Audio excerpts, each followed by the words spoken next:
Hi, good morning. Our Bible verse for today is all about 1 Corinthians 2:13. Sabi po dito is, ang sabi dito,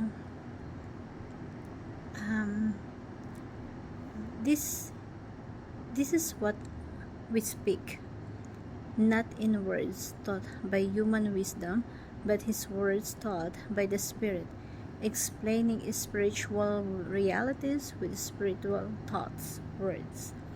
So sa Tagalog, kaya nga kami ay nangangaral, hindi sa pamamagitan ng karunungan ng tao, kundi sa pamamagitan ng Espiritu. So, ang pinapaliwanag namin ay mga katotohanan ng spiritual para sa nagtataglay ng Espiritu. So, dito sa verse na to, makikita natin na yung banal na Espiritu, siya talaga yung nangungusap sa atin. Sabi ni Apostol, this is what we speak. Ito yung sinasabi namin, not in words, but the words taught by the Spirit. Dito makikita yung banal na Espiritu na nangungusap sa atin, na nagtuturo sa atin. So, yung first teaching for today is, the Spirit speaks to us. Ang banal na Espiritu ay nangungusap sa bawat isa sa atin. Ito yung primary role ng banal na Espiritu sa atin, na ang Panginoon ay umakyat sa langit, isinugo niya yung banal na Espiritu para manahan sa atin. So kung naniniwala ka, nananampalataya ka sa banal na Espiritu, naniniwala ka na pinananahanan ka nito, na nangungusap sa'yo araw-araw, tinuturuan tayo araw-araw, ginagay tayo araw-araw, the Spirit speaks to us. Hindi siya kailangang audible na naririnig mo, na nakakausap mo. It doesn't have to be that way. Ang pangungusap ng Santong Espiritu kakausapin ka talaga na paggagawa ka ng kasalanan, alam mo yung Santong Espiritu, kinakausap ka. Kapag may ginagawa ka mabuti, sasabihin ng Santong Espiritu, tama yan, gawin mo pa yan, ipagpatuloy mo yan. The Spirit speaks to us. Tingnan natin yung mga bagay na sinasabi dito, na pag sabi dito sa verses na to, may isang verses, paano ba kumikilos yung Santong Espiritu? So number 1, Acts 1:8, but you will receive power with the Holy Spirit comes on you, and you will be my witnesses.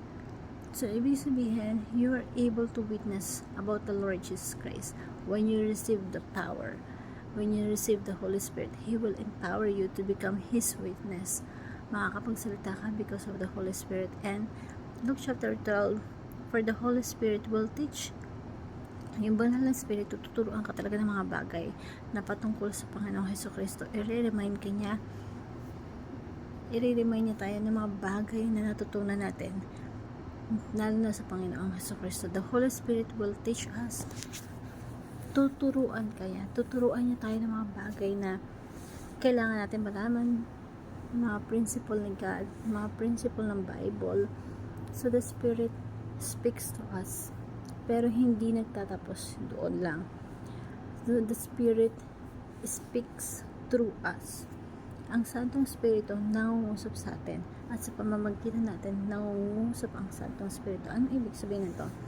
Una, kakausapin ka ng banal na Espiritu, tuturo sa'yo, ang nagpapalago sa'yo ng pananampalataya, ang banal na Espiritu ang magdi-decide sa'yo na andun yung talagang banal na Espiritu sa'yo.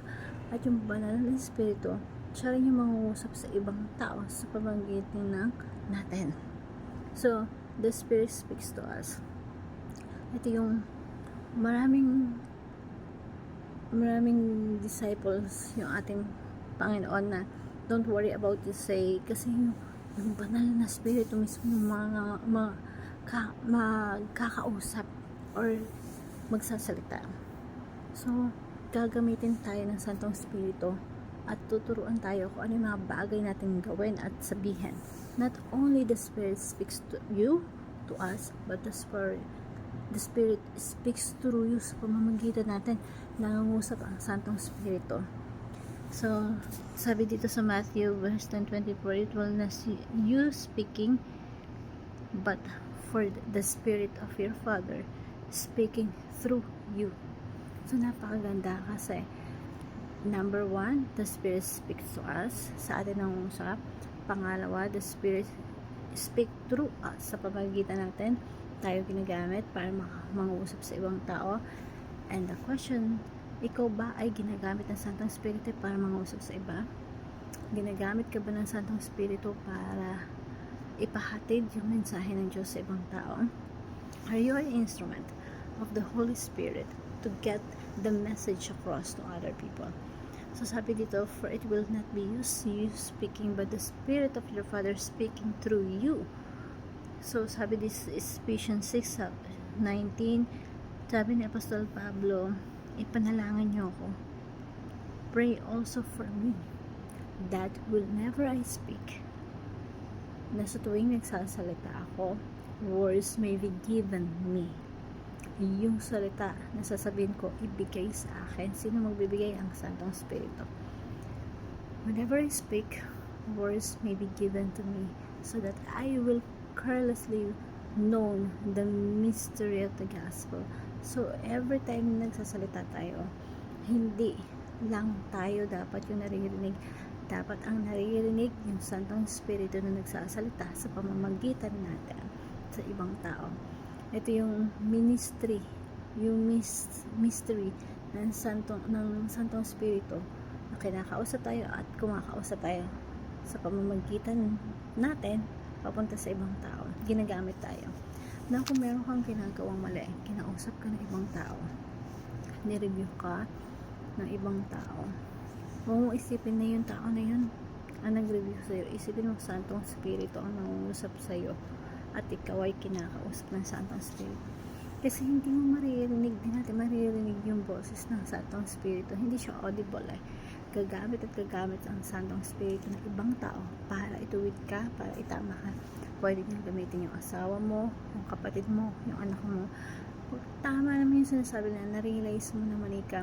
Huwag mo isipin ng boses lang nila yun. Ginagamit sila ng Diyos para kausapin tayo. At higit sa lahat, ginagamit ng Diyos ang mga salita, yung Bible, para kausapin tayo.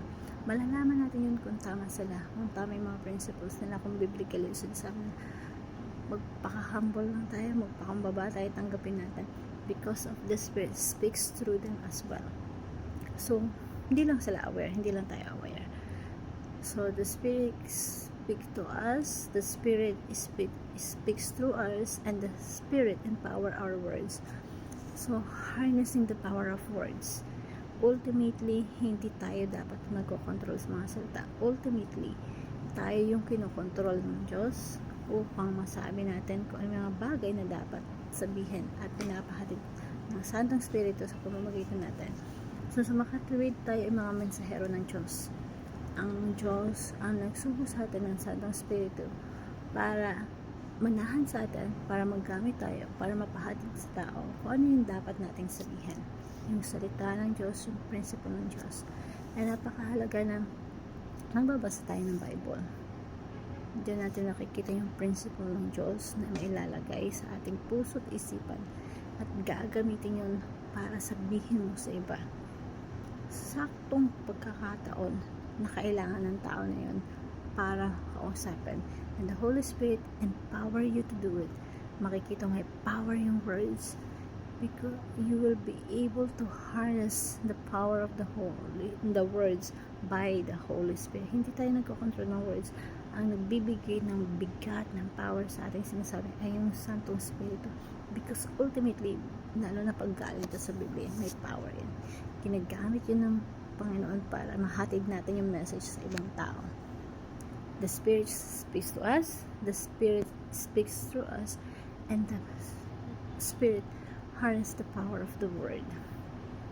Receive words from the Spirit.